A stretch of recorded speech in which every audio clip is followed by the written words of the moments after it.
So yan mga mahal kong kapatid, yan nakatulog si Baby James na. So dahil sinabihan ko siya na bigyan niya muna ako ng 2 oras kasi nag-ipon ako ng lakas, kasi nga yung ating napatay, yung humawak kay Baby James kanina, hindi talaga biro yung lakas niya, kasi mga tauhan yun ng mga demonyo. So yan, medyo nakatulog siya ng konti, pero ano yan, medyo gising naman yan, hindi yung nakatulog talaga. Baby James, okay na ka?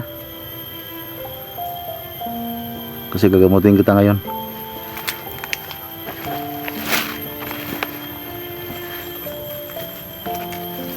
So ang gagawin ko sa ngayon, ang gagawin ko sa'yo, unahin ko muna yung ano mo ha, yung bibig mo.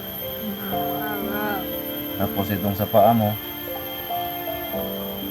ano yan, hindi ko pwedeng pagsabayin para hindi ko manghina kaagad. Pagkatapos ng sa bibig mo, gamutin ko, bigyan mo ulit ako ng mga ilang minuto, mga 10 minutes ganon, isusunod ko itong sa paa mo.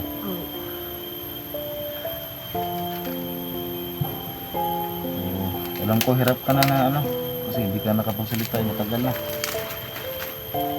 Sige, bumangon ka na konti dito pa, tandahan lang, gamutin kita ngayon. Iano ko lang muna itong, alam ko, na-miss mo na yung Kuya Jigo mo.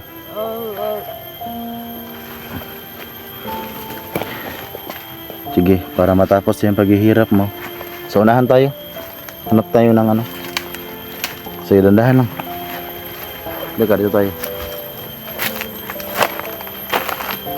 So, hindi ko pala na ano yung ano ko. Yung ano ng jacket. Diyan ka. Dandahan lang. Doon ka sa may saging.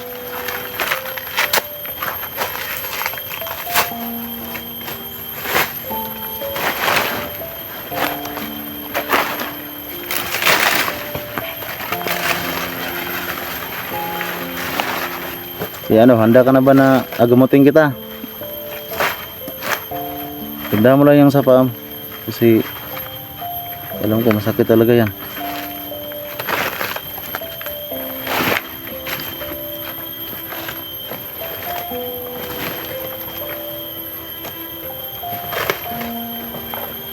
Hanggang gamutin na kita ha. Unahin ko yan sa bibig mo.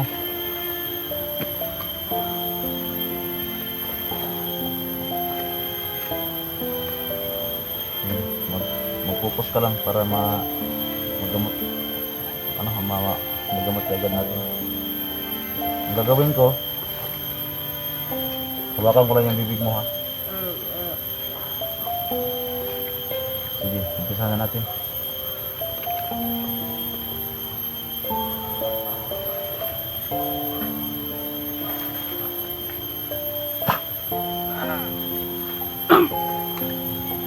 Hindi ka na malalim.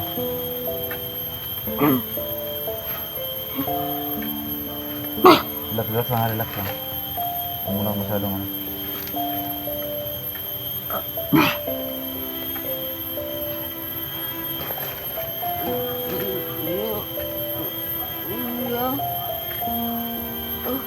Subukan mo magsalita, dandahan lang.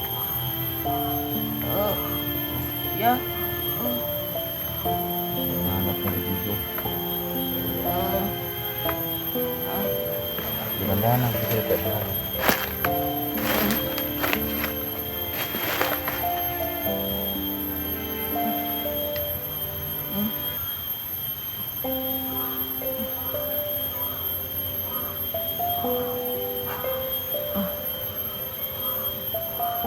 Huwag kang matakot, may balik mo yung bukas mo. Hindi ko po. Wala na kapagsalita ka. Hindi mo ako kilala. Hindi po. Ako ang gabay ng kaibigan mo. Ikaw? Ako ang kanyang gabay. So, kung hindi dahil sa akin, pati si Zigo ay bihag pa ngayon. At ako din ang dahilan kung bakit nalagpas mo ngayon. Pero Huwag mo nang alamin kung saan ako galing ha. Ito lang mo sa'yo. Hindi kuya. So, baka magtaka ka, magkapareho ka mo ng buhos ng Digo. Kasi ako yung ganda ng Digo na nagmula sa langit ha. Huwag mo matakot sa akin. So, siguraduhin natin na mabalik talaga yung busos mo.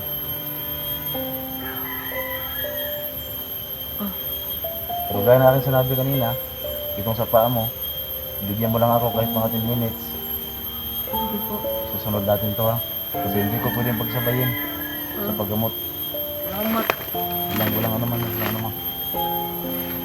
So, relax na lang muna dyan ha.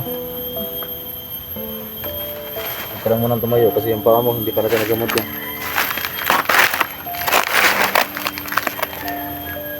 So kumusta yung paghinga mo? Okay na? Okay na. Maraming salamat po. Walang ano man yan kasi itong mission ko ang tulungan ang mga mabubuting tao at puksain yung mga masama. Maraming siguro kalaban dito. Alam ko yun, kahit hindi mo sabihin may mga kalaban talaga dito. Pero sa ngayon mag-relax ka muna dyan ha. Salamat talaga kuya. Walang ano man yan kasi ramdam ko pa may kalaban pa dito. Ano to, kasamahan sa nagbihag mo. Asan si Kuya Digo? So yung Kuya Jigo mo nasa ilalim siya ng kapangyarihan ko ngayon. Itinago ko muna siya. Wala pagkain. So huwag kang mag-alala. Kung pagkain ang gusto mo kaya kitang bigyan. Pero bigyan mo lang ako ng oras ha. Sige kuya. Alam ko gutom ka na. Bigyan mo lang ako ng oras. Kasi alam ko may mga kalaban pa dito. Naguguan ko kaya nasa istorya na ko. Maninibago ko talaga. Sakit pa. Medyo masakit pa talaga yun kasi ilang araw ka rin hindi nakapagsalita. So ito pala ang sinasabi ng Kuya Jigo mo na ikaw ba yung dating tauhan ni Supremo? Oo kuya. So ikaw yung alam ko ikaw yung pinakabata sa lahat ng tauhan ni Supremo. Upo kuya. So, sa ngayon huwag ka mag-alala, huwag ka nang matakot. Kasi kahit gano'n pa kalakas ang mga kalaban dito, mga demonyo yan. Yung unang nakahuli sa'yo, yun ang masamang kulto. So napatay ko na yun ha. Sinunog ko. So itong may hawak sa'yo ngayon, may mga pula yan sa kung hindi sa ulo, sa kamay. So sila yung mga demonyo ngayon na nagpunta dito sa mundo para maghasik ng laging. Binugbog at bukudon kuya. Kaya nga gusto ko na makapaghiganti ka. Kaya nga kanina bago ko pinatay ay gusto ko na bugbugin mo rin para makaganti ka. Kasi kahit hindi mo sabihin sa akin, alam ko yan na nabugbog ka talaga no. Magbawi ba? Sige lang, wag kang okay na yan. Okay lang itong mga dugo mo. Daming lamok kuya. So yung sa paa mo, bigyan mo lang ako ng kunting oras. Gagamutin natin yan. Hindi po kuya. At pagkatapos natin dito, ihatid kita sa Kuya Jigo mo. Kasi ako may mission pa ako. Marami pa akong mission na dapat gawin. Iya. Sino yan kuya? Alam ko, kanina pa ko naramdaman yan. Naramdaman ko na yung kanina pa. Diyan ka lang muna. So ito mga kapatid. Lagi kong sinasabi kay Baby James na may napansin ako dito. May mga kasamahan tayo. Yung nagbihag kay Baby James.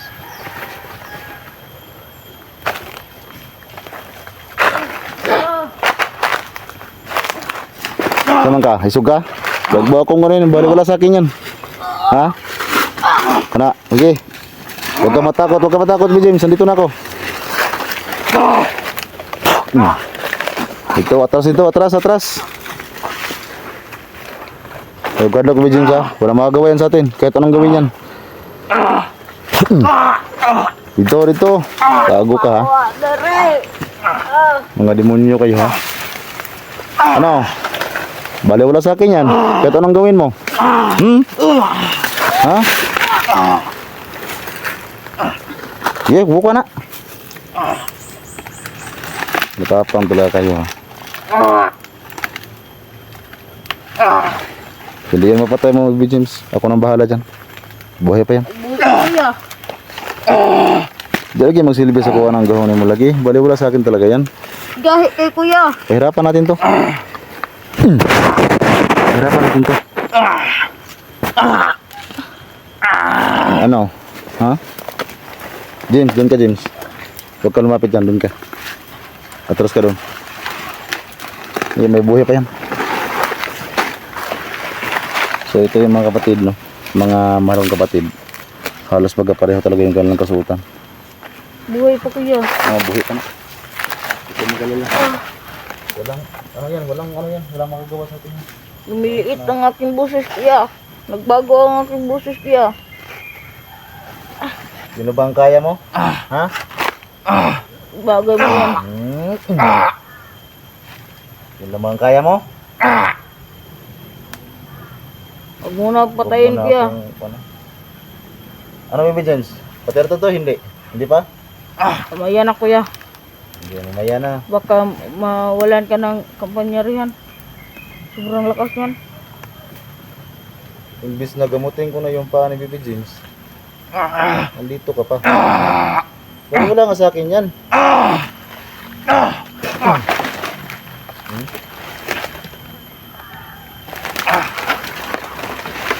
Sinasabi ko sa'yo, bali wala sa akin yan. Papatayin ko na to. Sige kuya. Ano? Gusto mong patayin kita? Ha? Hindi mo kaya. Hindi mo kaya?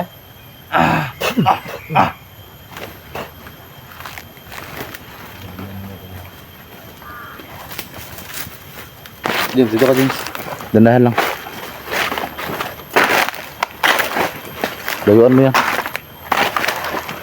Dandahan lang ha. Bigyan mo lang ako ng kunting oras para magamot yung paa mo.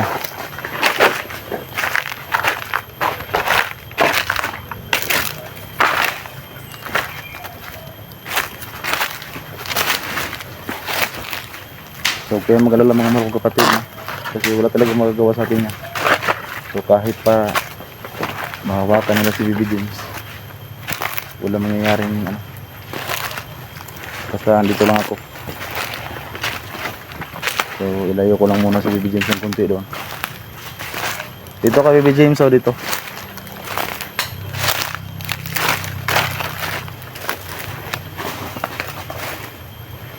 Tindahan lang. Diyan sa may ano, niyog. Diyan. Girandahan lang. Huwag ka mag-alala. Gamutin natin yung paa mo ngayon. Hayat talaga yung mga dibdib niya. Isa nag-ipon ako ng lakas. Sumusulpot pa sila.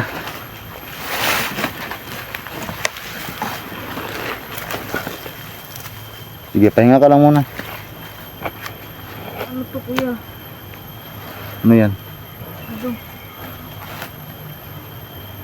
Ba't may pira dyan? Siguro mga pira yan ng mga ano, mga ninakaw ng mga masamang kulto. Ito kuya rin po sa labad ng kuya. Si Renz ngayon, halos magkapareho kayo ng sitwasyon. Kuwawa naman si kuya rin. Si Renz hindi rin makapagsalita. So sana may maawa din kay Badan para makaalay siya ng kambing para kay Renz. Kasi yun lang talaga ang paraan. Pero hindi ko alam, baka mayroong magawa yung lubid ni Renz, yung galing sa Tikbalang. Sana ma-dumot na si kuya rin. Pero bago unahin, mas unahin kita. Kasi si Badan naghanap din yun ng paraan para makapag-alay. So sana may magbigay din kay Badan para makaalay din siya ng kambing para kay Renz. Kasi kung lubid ang kailangan, sobrang layo kasi ng karyaan ni Badan. Alam ko yun kahit si Jigo lang nakapunta doon, pero alam ko talaga lahat na mangyayari dito sa mundo. Bigyan mo lang ako ng kunting oras ha. Kuya Jigo yung cellphone kuya. Cellphone niya ni Kuya Jigo mo. Imbis na magamot na sana kita kanina, biglang dumating yung pinayupak na pulso na yun. Demonyo pala. Basta ipangako ko sa'yo, pag bagamot ko yun, makakalakad ka na ng normal. Kasi alam ko, ito lang may pinsala eh. Ito pala yun. Aray ko. Huwag ka makalala. Gamutin ko niya. So yan na, yung boses mo okay na.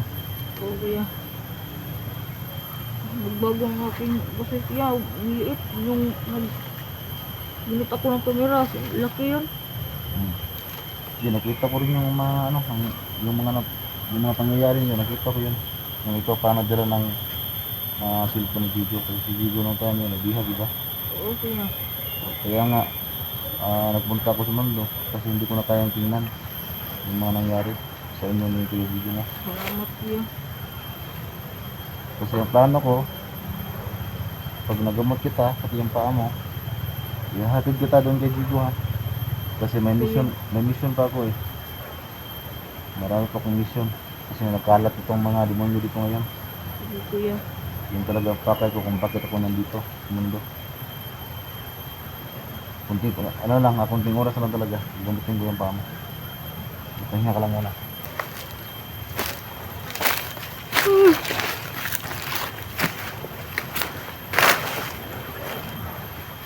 Sinot ang sanilas kuya. Bago na naman sanilas ko. Baka sa mga ano yan, baka nilakaw yan ng mga kalaban natin. Nakuha ko to sa sapa. Sa ano yan, sa mga kalaban yan. Baka napatay ng ibang hunter. Buti kinuha mo yan para may masuot ka. Kasi nasugatan na akong paa kuya. Relax lang muna. Bigyan mo lang ako ng kunting oras. Para sure talaga na magamot natin yung paa mo.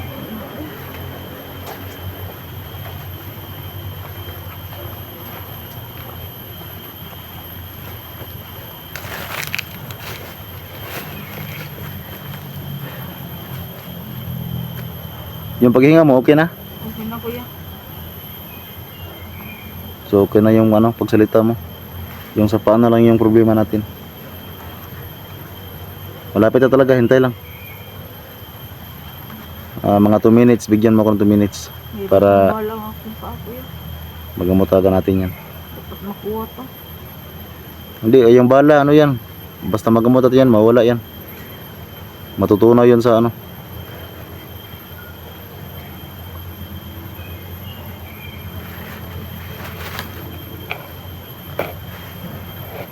Kasi ang plano ko, pag hindi makahanap ng paraan si Badan, ako yung sana makita ko rin si Badan para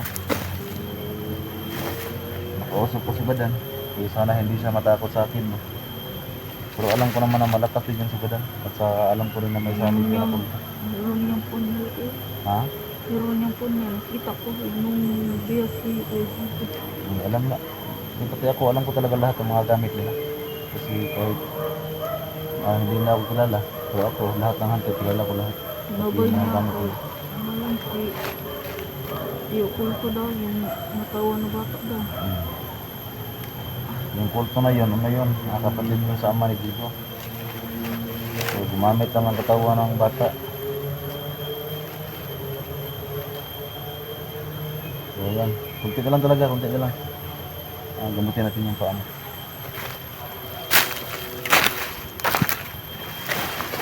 Basta relax ka lang ha.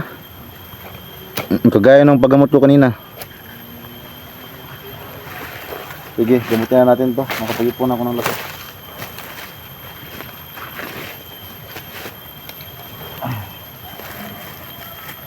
Relax ka lang. Hindi ka nang malalim. Alam ko, medyo marami talagang balang na pasok dito. Kung hindi ako nagkamali, 2, 3. Sobrang baho na kuya. Okay lang yan. So, baka iniisip mo, baka hindi matanggal itong bala sa loob. Matutunaw yan. Basta gumutin natin. Basta relax ka lang ha.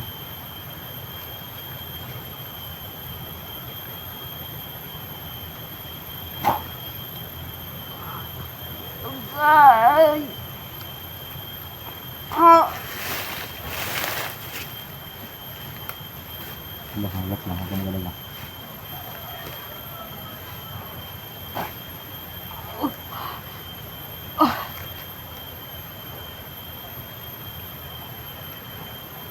Wala ng sakit. Okay na. Dapat butuin na natin itong bala sa loob. Huwag kang matulog ha, huwag kang matulog. Hindi, lasa lang tong ano ko. Lasa lang to para ma-okay talaga yung paa mo.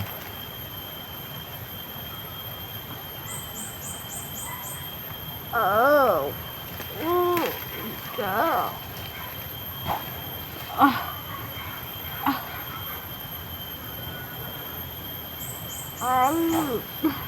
Hindi ko malala, okay na yan. Huwag kang galawin. Hindi, galaw-galaw mo.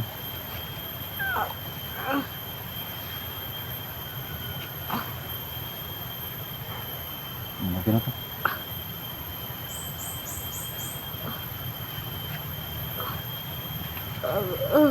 Okay na yan. Amat. Relax lang muna. Sige, relax lang muna. Huwag ka nung, huwag ka munang tumayo. Hindi, huwag ka magalala, okay na yan.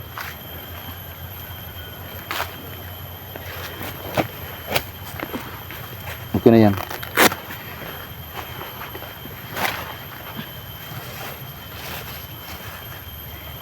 I-straight mo nga yung ano mo, yung paa mo. Okay na yan. So, pasalamat kasi taas. Kasi kung hindi dahil sa kanya, hindi ko magagawa yan ngayon sa'yo.